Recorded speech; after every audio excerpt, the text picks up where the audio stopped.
Hoy, bueno, nos metemos con una idea, bastante potente, sacada de la telaraña de falsedades. ¿Mm? La idea de que quizás, pues, pilares de nuestra sociedad, como la educación, la economía, incluso la ciencia, podrían estar basados en, bueno, en mentiras piadosas. Sí, simplificaciones convenientes, ¿no? Que aceptamos casi sin darnos cuenta. Exacto. Y que rara vez cuestionamos. Un poco como a veces se critica, pues, a la religión por sus dogmas. Es una premisa que da que pensar, desde luego. El análisis que tenemos entre manos propone justamente eso: mirar con lupa estas instituciones, a ver qué encontramos. Claro. Nos están contando una historia que beneficia más al sistema en sí que a nosotros como individuos o incluso al planeta. Vamos a intentar desgranar un poco los argumentos que se presentan. Pues empecemos, si te parece, por la educación. El texto la cuestiona bastante directamente. Sí, Pregunta si realmente nos libera, nos enseña a pensar o si más bien nos está como adoctrinando para encajar. la idea de fondo es esa, sí, que gran parte de lo que se enseña, del currículo, buscaría más la obediencia a la conformidad, pensando en el mercado laboral. Más que en un desarrollo personal completo, ¿no? Exacto. Y de hecho aporta un dato, bueno, que sí es cierto, es bastante llamativo. ¿Cuál? Sugiere que apenas un 10, quizá un 15% de lo que aprendemos en la escuela, leer, escribir, matemáticas básicas, es lo que realmente aplicamos de forma fundamental. ¿Y el resto? Pues el texto lo deja caer, ¿no? Podría ser contenido un poco absurdo, diseñado para mantenernos ocupados, dóciles. Es una visión crítica, claro. Ya, ya. Pone un ejemplo que me pareció interesante: cómo se enseña la gravedad. ¿Así? El de Newton versus Einstein. Eso es. Normalmente nos enseñan la ley de Newton, que es útil, claro, nadie lo niega. Funciona para muchas cosas del día a día. Pero no es la imagen completa. La visión de Einstein, la de la curvatura del espacio-tiempo, es Precisa, ¿no? más profunda. Claro. Y lo que sugiere el material es que se opta por la simplificación. Quizás por facilidad, para no complicar. ¿Y la consecuencia? Pues que, según esta lectura, nos entrenan para acertar versiones simplificadas, para no preguntar más allá.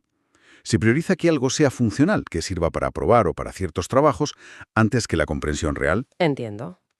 Y esa idea de simplificación conveniente, ¿no nos lleva directamente a cómo se aborda la economía en el texto? Totalmente. Se mete de lleno con el tema del crecimiento infinito. El gran dogma, ¿no? Exacto. ¿Cómo es posible aspirar a crecer sin parar, en un planeta que evidentemente tiene límites? Es la pregunta clave. Ahí está, según este análisis, el quid de la cuestión. Y las consecuencias de esa ficción, de ese crecimiento ilimitado, pues son muy reales. El consumismo desaforado, supongo. Claro, el ciclo de comprar, tirar, comprar, que genera, bueno, cantidades enormes de residuos. Se habla de más de 400 millones de toneladas de plástico al año. Una barbaridad. Y la basura electrónica, los residuos tóxicos. Y todo eso, claro, acelera la crisis climática. La promesa de prosperidad infinita tendría, digamos, una cara B muy oscura. Vale. Entonces, si la economía funciona así, con esa premisa, ¿qué papel juega la ciencia en todo esto? Porque solemos verla como algo objetivo, neutral. Pues el material también la pone en tela de juicio. Argumenta que, al estar tan ligada a menudo a intereses económicos, pues termina siendo parte del problema, no solo la solución. O sea que no es tan neutral como pensamos. La idea es que pierde esa supuesta neutralidad cuando se dedica, por ejemplo, a desarrollar tecnologías que contaminan, productos de usar y tirar, químicos peligrosos, todo al servicio de ese modelo económico de crecimiento. Claro. Y se recuerda un dato tremendo de la OMS. La contaminación ambiental, que en gran parte viene de ese desarrollo tecnológico, causa más de 10 millones de muertes prematuras al año. Uf, es muchísimo. Entonces, la ciencia no sería pasiva en esto. Según esta visión, no. Al crear las herramientas que permiten ese modelo, se convierte en, bueno, en cómplice. La idea de una ciencia éticamente neutra sería para el texto otra de esas mentiras convenientes. Entendido. Y al final, conectando todo, educación, economía, ciencia, el material nos habla de una especie de hipocresía colectiva. Sí, ese es un punto central. Somos muy rápidos a veces para señalar las verdades que no se pueden comprobar en otros campos, como la religión, por ejemplo. Pero, ¿y qué pasa con estas otras falsedades o simplificaciones en nuestros propios sistemas? Las que sí tienen consecuencias muy tangibles. Exacto. El texto sugiere que las aceptamos, quizás porque, en parte, nos benefician individualmente, o al menos a corto plazo. O porque cuestionarlas a fondo sería muy incómodo. Desestabilizaría mucho nuestra forma de vida actual. Pues sí. Así que, en resumen, hemos visto una perspectiva muy crítica que presenta estos pilares, educación, economía, ciencia, no como algo puro, sino como sistemas que podrían estar operando bajo premisas, bueno, bastante cuestionables. Y con efectos muy reales y a menudo perjudiciales. Eso es. Pero bueno, reconocer esta telaraña, como la llama el texto, no tiene por qué ser solo para indignarse, ¿no? El material sugiere que podría ser un primer paso. Hacia una honestidad más radical, quizás. Claro.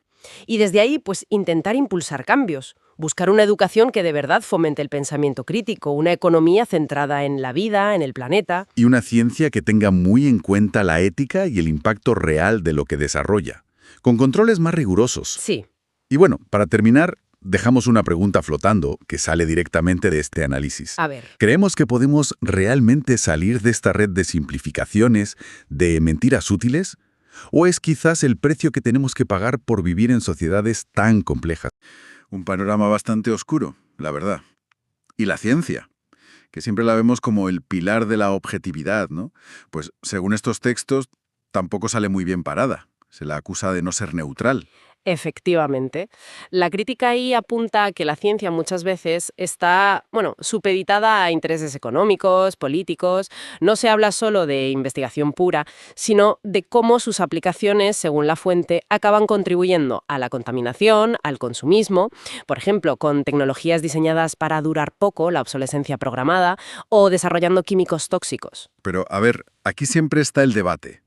¿La culpa es de la ciencia en sí o del uso que se le da luego? El texto dice que esa excusa no vale, o sea, que es insuficiente. Argumenta que si la investigación se enfoca activamente en crear tecnologías que se sabe que tendrán impactos negativos, pues la ciencia se convierte en cómplice, no es neutral.